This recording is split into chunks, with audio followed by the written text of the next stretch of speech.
আজকের সকালটা শুরুই হয়েছিল ফ্রির এত্তগুলো ঠিক পার্সেল দিয়ে।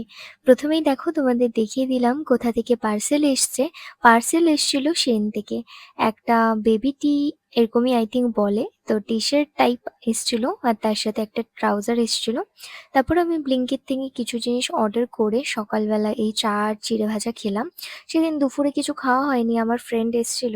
তো আমার ফ্রেন্ড আগের দিন ওর বাড়িতে এই ওয়াই আর চিপস কুরকুরে মাখাটা করেছিল, তো আমার খুব ভালো লেগেছিল। তো ওকে বললাম আরেকবার বানিয়ে খাওয়াতে। তো ব্লিঙ্কিট থেকে আরও কিছু জিনিস অর্ডার করলাম, ও বানিয়ে আমাকে দিল। তো সেটাই খেয়েছিলাম। আর জানো তো আমার রিসেন্টলি এতটা চিজ ব্রেড খেতে ভালো লাগে যে আমি বানিয়েই খেয়ে যাচ্ছি, মানে ভাত এগুলো বাদ দিয়ে এটাই খাচ্ছি।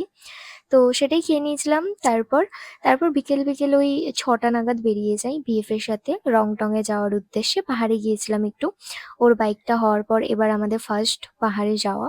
তো ওখানে গিয়ে একটু খাওয়া-দাওয়া করলাম। তারপর বাড়ি এসে অর্ডার করে দিলাম এই ব্লিঙ্কিট থেকেই কিছু জিনিস। সুজি অর্ডার করেছিলাম, আরও অনেক কিছুই ছিল। তো বাড়ি এসে সুজি বানিয়ে নিলাম রাতের ডিনারের জন্য। হ্যাঁ, সেই দিন আমি আর ভাত খাইনি। ডিনারে ছিল এগেইন ওই চিজ ব্রেড, তার সাথে একটা আম আর সুজি যেটা আমি বানিয়েছিলাম। তো আজকের ভিডিওটা এইটুকুই। ভালো লাগলে লাইক করো। দেখা হচ্ছে নতুন ভিডিওতে। বাই।